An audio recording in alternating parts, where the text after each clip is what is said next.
افضل اداء لتشيلسي تحت قياده جراهام بوتر، ويمكن افضل ماتش لتشيلسي من اول الموسم كله. ثنائيه جماهير تشيلسي كانت مستنياها، وهي كوفازيتش وانزو فرنانديز، وفعلا نجحت جدا النهارده وقدروا يتحكموا في نص الملعب بطريقه كبيره قوي. بالنسبه للبورد دي اتعودوا عليها عشان الفتره الجايه هنشرح عليها حاجات كتير قوي، وفي حاجات انا كنت بقدمها في شكل بوست تعليمي هبدا اشرحها على البورد دي. علامه استفهام كبيره على تبديلات جراهام بورتر في الشوط الثاني، خصوصا خروج فيليكس ونزول جراجير. كان ممكن يعمل حاجه احسن من كده بكتير، كان ممكن ينزل مدرك مكانه ويحافظ على سرعه تشيلسي في المرتدات، لان الماتش ساعتها كان 2-0 لتشيلسي، وبروسيا هتبدا تفتح خطوطها وهتلعب وهتهاجم، فتشيلسي هيلعب بالمرتدات. لكن دي كانت اول غلطه انا من وجهه نظري كتبديلات لجراهام بوتر. فين سولشاير مع مانشستر يونايتد كان كل ما يجي يمشي يلعب ماتش كده حلو يكسب الفريق ويكمل. شكل جراهام بوتر هيعمل كده. سلام عليكم. الواحد مبسوط، تشيلسي بقاله كتير ما كسبش، ماتش مهم جدا. خسر في المانيا 1-0، مع ان اداء تشيلسي في المانيا كان احسن برضو من بروسيا. عجبني اكتر في تشيلسي في الماتش ده ان هو ما كانش مستعجل. تلعب في ستانفورد بريدج تحت ضغط، لكن معاك الجمهور. اللعيبه تقريبا كلها رجعت في عز وجود بعض الغيابات عند بروسيا دورتموند، اهمها حارس المرمى. لكن تشيلسي لعب ماتش تكتيكي كويس قوي. مبدئيا اللعيبه كانت رجاله بطريقه غريبه، اللعيبه كانت روحها عاليه قوي، تحس ان هو فريق جديد فعلا، تحس ان هو بيلعب نهائي، مش فريق تقريبا ما بيكسبش بقاله 11 ماتش الا اخر ماتش بس في ليدز كسب ماتش واحد. اداء الفريق كان حلو جدا، اللعيبه كانت ملتزمه جدا بادوارها وعملوا اداء كويس فعلا. تشيلسي ما كانش مستعجل. يمكن بدأ الشوط الاول في اوله خالص، في اول 10 دقائق كان بيهاجم اكتر، او اول 5 دقائق بالظبط كان بيهاجم اكتر، وجت فعلا انفراده لرحيم ستيرلينج وضاعت بشكل غريب، لكن الكره دي اتلغت بالاوفسايد. بروسيا دورتموند مسكت الماتش، مسكت استحواذ وصل احيانا ل 75% لبروسيا دورتموند في الشوط الاول. لكن تشيلسي برضه ما استعجلش وقدر يجيب جون لكاي هافرتز، واحد من احسن الناس اللي لعبت في الماتش ده، واتلغى بداعي الاوفسايد كان على رحيم ستيرلينج. لكن تشيلسي جالها كوره تانية، كورنر لكولوبالي اللي قدم ماتش كويس جدا وضيعها بشكل غريب. لكن تشيلسي في الاخر قدر يجيب جون ويتعادل ويطلع الشوط الاول 1-1، وينزل الشوط الثاني لافضليه طبعا بفارق الارض. ده لعبه تشيلسي النهارده مختلف تماما. حتى كاي هافرز اللي كان كل الناس بتنتقده كان عامل ماتش كويس جدا من الشوط الاول، وفي الشوط الثاني نفس الكلام. كوكوريلا اللي من اول موسم مقدم اداء سيء كان النهارده كويس جدا. تشيلويل بدا يجيب فورمته. تشيلسي كان بيلعب كتير قوي من ناحيه تشيلويل وكوكوريلا، ما كانش بيلعب كتير على الناحيه التانيه. لكن تشيلسي عمل حركه صايعه، الناحيه اللعب كان كله على الناحيه دي، وفي نفس الوقت في لعبه واحده بس بيبدا ينقل الناحيه التانيه. عشان كده كذا كوره راحت لرحيم ستيرلينج، من ضمنها الهدف الملغي بتاع كاي هافرتز كان بدا اصلا من عند رحيم ستيرلينج. الكوره جايه مش الشمال واتلعبت الرحيم وقدروا يعملوا بيها هجمه، واتلغت ساعتها بداعي الاوفسايد. فتشيلسي في الشوط الاول كان مقدم اداء تكتيكي كويس.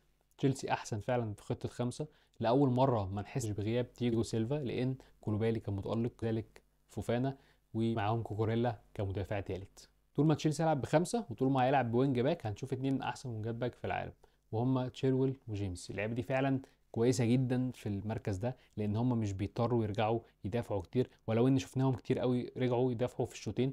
في كوره في الشوط الاول تشيلويل خرجها من قدام كيبا، كانت اخطر كوره بروسيا دورتموند في الماتش كله، قدر يخرجها مع ان هو يعتبر اخر واحد على الشمال في 3 قلب في الدفاع، لكن هو دخل في وسطهم وقدر يخرج الكوره. جيمس طبعا اداء احسن بكتير في الفتره اللي فاتت.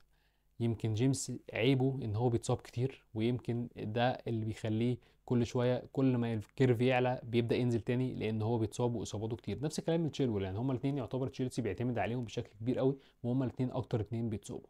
فيرجعوا كده حته حته وهنشوف اداء تاني خالص لتشيلسي.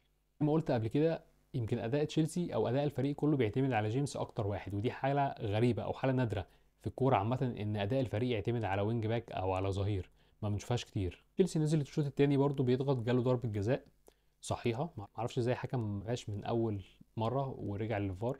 كاي هافرت شاطها ضاعت واتعادت، لان في لعيبه دخلت وان الحارس طلع من الخط وقدر يجيبها تاني. وتشيلسي هنا بدأ يتحكم في الماتش، كان ممكن يعمل حركه احسن من كده بكتير. كان ممكن يحافظ على التوازن. يعني ايه؟ يعني هيطلع الوينج وينزل لاعب في نفس المركز، طلع فيليكس هنزل مودريك، هطلع رحيم ستيرلينج هنزل بوليزيتش مثلا. لكن جراهام بوتر ما عملش كده. جراهام بوتر خرج فيليكس ونزل جالاجير في نص الملعب عشان يقفل، ويمكن دي حاجه ما عجبتنيش قوي، لان تشيلسي مش مضطر يعمل كده، لان انت بروسيا دورتموند هي في نفس الوقت ما هاجمتش بطريقه جامده قوي، فانت بتدافع. مبدئيا انت عملت كده في دقيقه 65 تقريبا، فانت عندك 25 دقيقه، فده كتير ان انت تدافع 25 دقيقه. يمكن لو كان بروسيا دورتموند فريق اقوى هجوميا كان جاب جون. فما عجبنيش الصراحه التبديل ده كان اول تبديل غلط فيه جراهام بوتر. اما عن خطه تشيلسي، فتشيلسي فعلا اداؤه بيتحسن في خطه خمسة. ليه؟ لان انت بيكون عندك 3 مدافعين هنا، فبتقدر تحرر لاعبين وهم تشيلويل وجيمس للهجوم. تشيلويل وجيمس هم من احسن الناس في المركز ده، عيبهم بس الوحيد ان هم بيتصابوا كتير. جيمس وتشيلويل مش بيضطروا يرجعوا يدافعوا كتير، لان في 3 مدافعين في الماتش ده كان كوكوريلا وكولوبالي وفوفانا. ولو ان جت كوره خطر قوي في الشوط الاول لبروسيا دورتموند، كانت ورا فوفانا وتشيلويل جه من هنا وخرجها. يمكن دي كانت اخطر كوره لبروسيا دورتموند في الشوط الاول. طبعا جيمس مش محتاجين نتكلم عليه، اداء هجوم ودفاع قوي جدا. عندك لاعب زي ده هيتستفاد منه اكتر في خطه خمسة، لان هو ما بيضطرش يدافع قوي لان في مدافع تالت مغطيه، ولو ان هو كويس جدا في الدفاع وبرضه في الهجوم. الكلام خطة خمسة دي بتساعد في البيلد اب اللي بيعملوا كيبا بناء اللعب، لان انت بيكون عندك اكتر من لاعب، لكن في طبيعي البيلد اب بيتعمل ب4 لعيبه بس او ب3 يعني، ما بيحصلش ب5. فلو مثلا جيمس طلع هنا هاجم، فالبيلد اب بيتعمل بال4 لعيبه دول. فوفانا بيبدا يفتح يمين، بيرجعوا هنا 4 لحد ما يبداوا بالهجمه. الكره اتقطعت او كده، جيمس بيبدا يرجع تاني، فوفانا بيخش جوه، فبيرجعوا الخطه 5 تاني.